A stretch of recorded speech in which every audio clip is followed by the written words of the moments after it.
Howdy ho and welcome to Rauta's Saturday video. This time it's not exactly an opinion video, it's more like one of those MISC videos because now we're gonna go for a memory lane trip. I'm gonna talk about the band I was a big part in Finland back from 1996 to roughly 2001, and that is a band called Nightside, which just recently cut this LP reissue, or actually its first version, it's first time it's on LP, but debut album reissue nevertheless. This one originally came out in 2001 as a CD from a Brazilian label, Sound Riot Records. I'm not even sure anymore how we ended up on a Brazilian label, even though I was the guy commenting and contacting the label and whatever, but I mean, we were so much younger back then. Now, I joined the band in 1996, before the band had anything out. The band was actually formed in 1996, so it had only existed for a few months, and I don't think they ever had a vocalist before me. So I entered the band quite early on, but not exactly a founding member of the band. Now, soon after, we had some lineup changes. The bass player who got me into band soon after quit. I don't know why. And then I got a friend I had met sometimes earlier from the same school, same building I was living in, also got to play the bass. And I got also one of my friends, which was more, and still is today, more like a thrash metal guy, but anyway, a guitar player, good, so got to play the guitar. And soon after that, 1997, we entered the studio. Why I mentioned this demo stuff, and I could actually show it here, is that this demo is also part of this LP version of the band, and I'm gonna show you quickly the discography here, Metal Archives, before going to show you the actual LP here and then tell you a little bit of the background. So 1997 was the demo when we went to Tika Tika Studio in Kemi, and Tika Tika Studio is interesting because it is also the same studio where Impel Nazarene and bands like Sentenced, bands like that did their early material. It was already known by 1997 as a high-quality studio for extreme metal, mostly for two reasons. First of all, the guy behind the mask, guy behind everything, Ahti Kortelainen, was already known for his work with the studio. He was known as a hard worker who had understanding for this kind of music, and also he had equipment and all that stuff. So that studio also had quite a bit of fame. Now, in hindsight, doesn't make much of a sense for us five guys to go all the way to Kemi, which is some, I don't know, 700 kilometers or so from our home city, Turku, and, you know, rent a car, go there, sleep in a hostel for a couple of days and do a demo.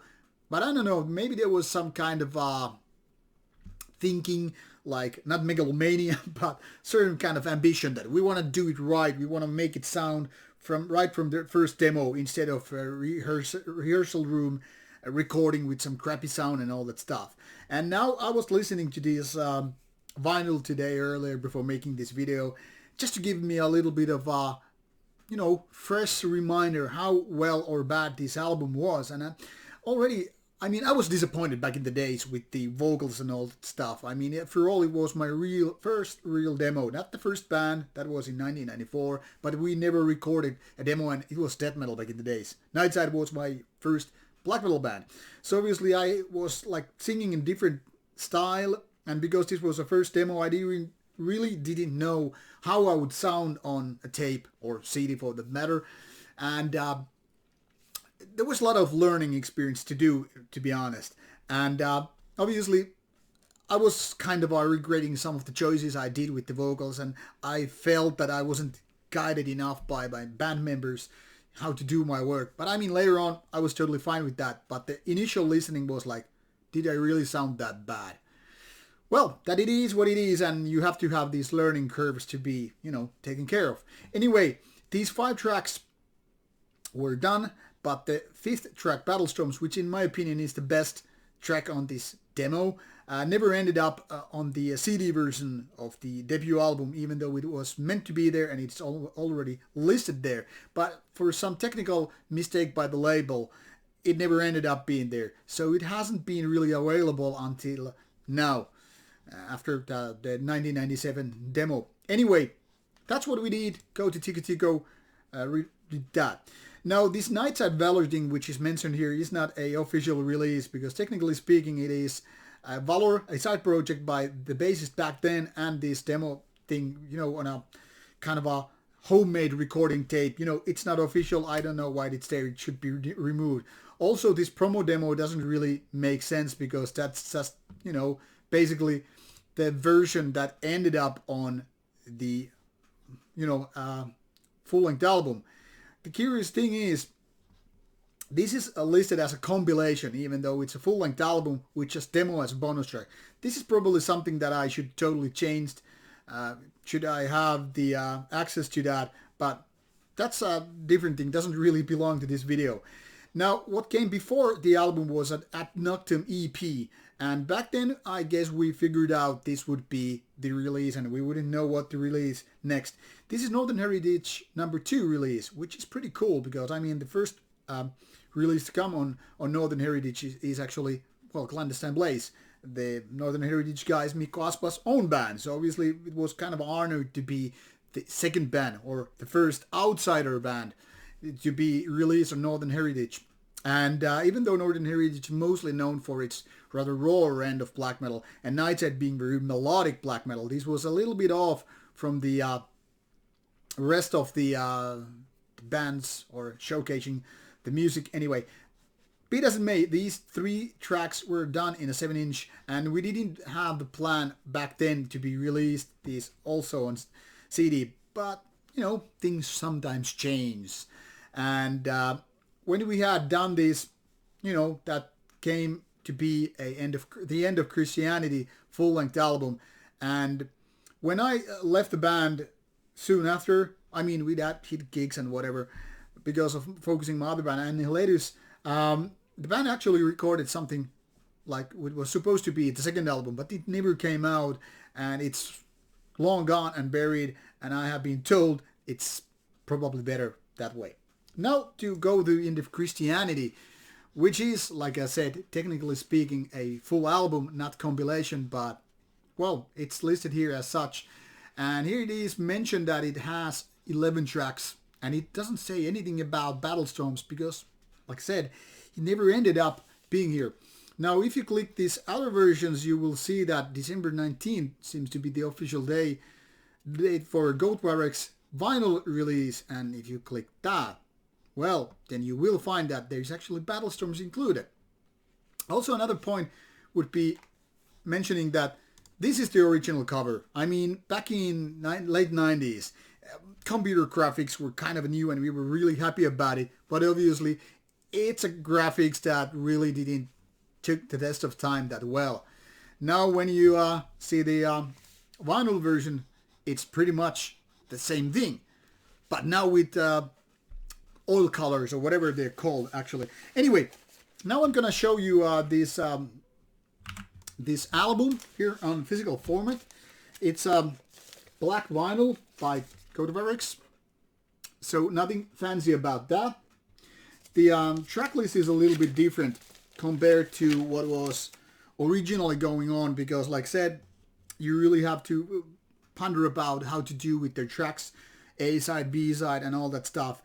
You know, you're running out of space otherwise. And Lauri from Werewolf Records, or also known as Satanic War Master, did a tremendous job figuring out the layout as well as handling the tracks. Now, this one comes with a poster I didn't even remember to be. This is Nightside live image, and I don't even remember which gig, which year this is. Then we have the ex-guitarist of the band, the ex-bass player I mentioned, the original member drummer, who is still part of the band, and you know, mostly known for his work with the band, you know, creating most of the music and all that stuff. And that's me. Well, when I still had long hair, I remember buying this Saturican shirt in 1997 or so, when the band was playing in Finland. And here's another image of the lineup. This is the later on bass player, not late, he's not dead, who later on joined Ayatara and stuff like that. Here's the drummer. Here's me once again with the inverted cross and some axe there. And then we have this other guitar player who joined later on the band but never actually played anything on this record. The cover comes with this OB strip, which will have the information in Chinese. And then obviously, like I said, you will see the original art now repainted. Better colors, more warm, and doesn't really look that ridiculous in terms of being computer graphics. And on the back side, you will see that we have here these lineups listed. 1997 demo.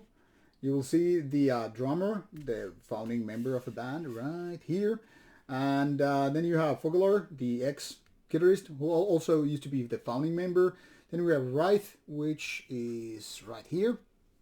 Yeah, old band member of mine from 1994 also, and schoolmate too. And then we have me on the vocals, right there, grinning with an axe.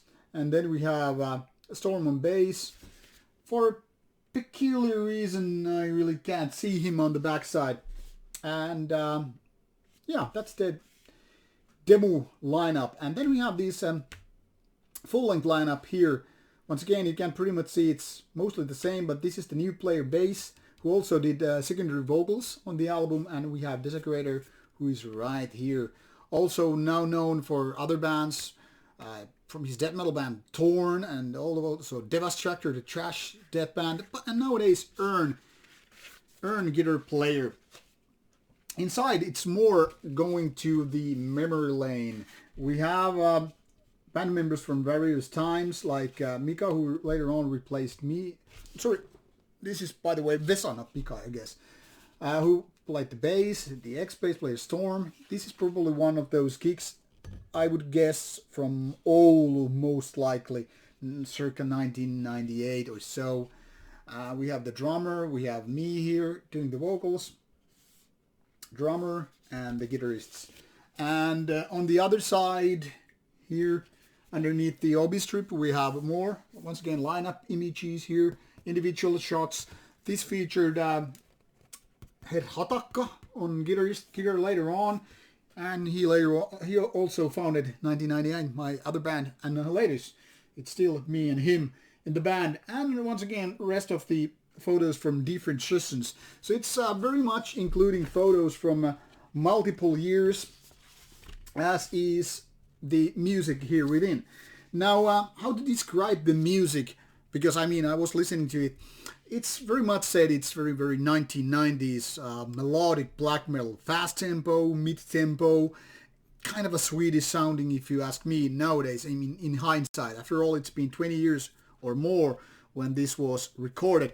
And now that you have hindsight, I mean, you can really never be objective about your own music. Even if I was just, merely writing lyrics and singing, I wasn't doing any of the songwriting. It's kind of interesting to hear your own band's music, because the thing is, once you're kind of too close to it, you cannot really form the same kind of opinion an outsider would. That's kind of a given. But later on, you start to create this distance between the stuff you recorded. And now that I was listening to it, I found many of the songs really, really enjoyable. Now, some of the melodies I would have replaced, some of the songs I probably wouldn't have, put out nowadays. But mostly, I can be very, very proud of this music. Not only because it was my first really recorded band, but also because the production here, both the demo and the album version, have stood the test of time. So in my opinion, there are no major flaws with the music. And it seems to be very, very listenable even to this day. While you might be figuring out, okay, it's 1990s, cannot be really good. It's way more professional than so many bands in the early or mid-90s. You can pretty much make clear that the production is very, very nicely executed, for most parts anyway. And as such, it doesn't really sound like a cheap home recording, which it of course was not.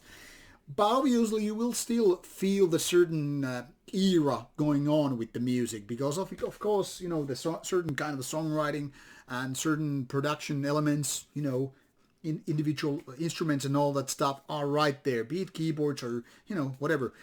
But what can I say? Now it's out. It has been out since December, and seems it's already sold out from the label. And the band obviously got a few copies as well.